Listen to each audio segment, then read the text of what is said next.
अनेकदा असं होतं की आपलं घर किंवा दुकान सरकारी भाडेपट्टीच्या जमिनीवर असतं आणि त्यावर कर्ज काढायचं असेल तर नेमकं काय करावं हेच कळत नाही.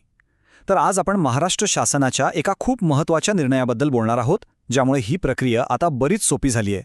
चला तर मग हा सगळा विषय व्यवस्थित समजून घेऊया.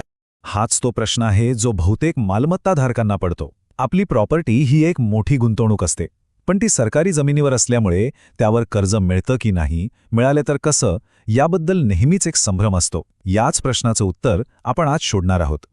विचार करा, मुलांचं शिक्षण असो, घरात कोणाची तरी अचानक उद्भवलेली वैद्यकीय गरज असो किंवा व्यवसायात एखादी चांगली संधी आली असेल. अशा वेळी पैशांची गरज लागते. स्वतःचा हक्काचं घर किंवा दुकान समोर असूनही ते फक्त सरकारी जमिनीवर आहे म्हणून त्यावर कर्ज कसं काढायचं, हा एक मोठा पेच होता. खरं सांगायचं तर कित्येक वर्ष यावर कोणतीही एक सरळ, सोपी आणि स्पष्ट अशी कार्यपद्धतीच नव्हती. त्यामुळे व्हायचं काय की गरज असताना सुद्धा लोकांना आपल्या मालमत्तेचा वापर आर्थिक मदतीसाठी करता यायचा नाही. आणि हीच अडचण शेवटी शासनाच्याही लक्षात आली.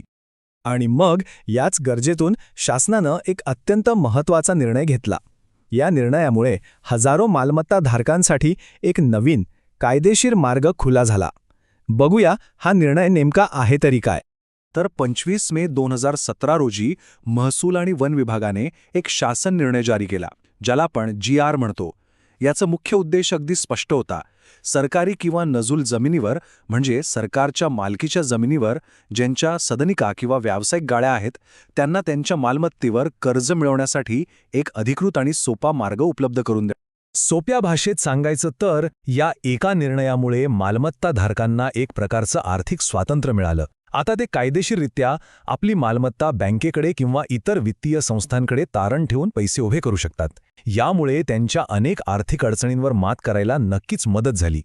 आता येतो सगळ्यात महत्त्वाचा भाग. समजा कर्ज घ्यायचा आहे तर परवानगी कशी मिळवायची?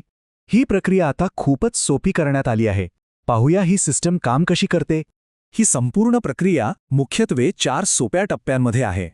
सगळ्यात आधी आपल्याला संबंधित जिल्हाधिकारी कार्यालयात परवानगीसाठी एक अर्ज करावा लागतो. मग त्या अर्जासोबत काही आवश्यक कागदपत्र जोडावी लागतात. त्यानंतर शासनाने ठरवलेलं एक वेळचं तारण शुल्क भरावं लागतं. आणि हे सगळं झालं की जिल्हाधिकारी कार्यालयातून रीतसर परवानगी मिळते. आता या अर्जासोबत नक्की कोणती कागदपत्र लागतात ते बघूया.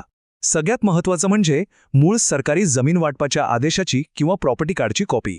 दुसरं, इमारतीच्या बांधकाम परवानगीची किंवा भोगवटा प्रमाणपत्राची म्हणजेच OC ची प्रत. जर मालमत्ता एखाद्या सोसायटीमध्ये असेल तर शेअर सर्टिफिकेट आणि सोसायटीचं NOC लागेल. आणि हो, ज्या बँकेकडून कर्ज घेणार आहोत त्या बँकेचं एक पत्रही जोडावं लागतं. ही परवानगीची प्रक्रिया जरी सोपी असली तरी त्यासाठी लागणारं शुल्क आणि काही महत्त्वाच्या अटी आहेत ज्या समजून घेणं खूप गरजेचं आहे, म्हणजे सगळा व्यवहार पारदर्शक राहतो. शासनाला एकदाच तारण शुल्क भरावं लागतं आणि याचं गणित अगदी सोपं आहे. जर तुमची मालमत्ता व्यावसायिक म्हणजे कमर्शियल किंवा औद्योगिक वापरासाठी असेल तर कर्जाच्या रकमेच्या अर्धा टक्का म्हणजे 0.50% शुल्क लागतं. आणि जर मालमत्ता निवासी म्हणजे राहण्यासाठी किंवा इतर कारणांसाठी असेल तर फक्त 0.5% म्हणजे 0.25% इतकंच शुल्क आकारलं जातं.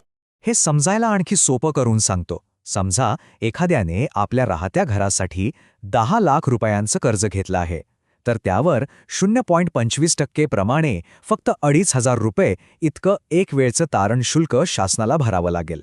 हे पैसे थेट सरकारी तिजोरीत जमा होतात. पण एक गोष्ट लक्षात ठेवणं खूप महत्त्वाचं आहे. हा शासन निर्णय स्पष्टपणे सांगतो की जर कर्जदाराने वेळेवर कर्जाची परतफेड केली नाही तर त्याची संपूर्ण जबाबदारी ही फक्त आणि फक्त कर्जदाराचीच असेल. यामध्ये शासन कोणतीही जबाबदारी स्वीकारत नाही. आता इथे 2 प्रकारचे शुल्क आहेत आणि त्यातला फरक समजून घेणं महत्त्वाचं आहे. एक आहे तारण शुल्क, जे कर्ज घेताना परवानगीसाठी सुरुवातीलाच एकदा भरावं लागतं. आणि दुसरं आहे हस्तांतरण शुल्क. हे शुल्क फक्त आणि फक्त तेव्हाच लागतं जेव्हा दुर्दैवाने कर्जाची परतफेड होत नाही आणि बँकेला ती मालमत्ता विकावी लागते. त्यामुळे हा फरक नेहमी लक्षात ठेवा. चला तर मग आत्तापर्यंत आपण जे काही पाहिलं ते थोडक्यात पण महत्त्वाच्या मुद्द्यांच्या स्वरूपात पुन्हा एकदा पटकन बघूया. तर या सगळ्या चर्चेचा सार काय? 1. सरकारी जमिनीवरील मालमत्तेवर कर्ज घेण्यासाठी आता एक कायदेशीर मार्ग आहे. 2. याची परवानगी जिल्हाधिकारी देतात. 3. यासाठी कर्जाच्या रकमेवर एक वेळचं तारण शुल्क भरावा लागतं. 4. कर्जाची जबाबदारी पूर्णपणे कर्जदाराची असते. आणि शेवटचा पण महत्त्वाचा मुद्दा, या प्रक्रियेमुळे जमिनीच्या मूळ दर्जात म्हणजे तो भोगवटादार वर्ग 2 असो किंवा शासकीय भाडेपट्टा कोणताही बदल होत नाहीये. आणि शेवटी एक विचार करायला लावणारा प्रश्न, शासनाने हे जे धोरण आणलं आहे ते सामान्य माणसाला आर्थिकदृष्ट्या अधिक स्थिर आणि सक्षम बनवण्यासाठी खरंच किती प्रभावी ठरेल? या धोरणामुळे लोकांच्या आयुष्यात एक सकारात्मक बदल घडून येईल असं वाटतं का? नक्कीच विचार करण्यासारखी गोष्ट आहे.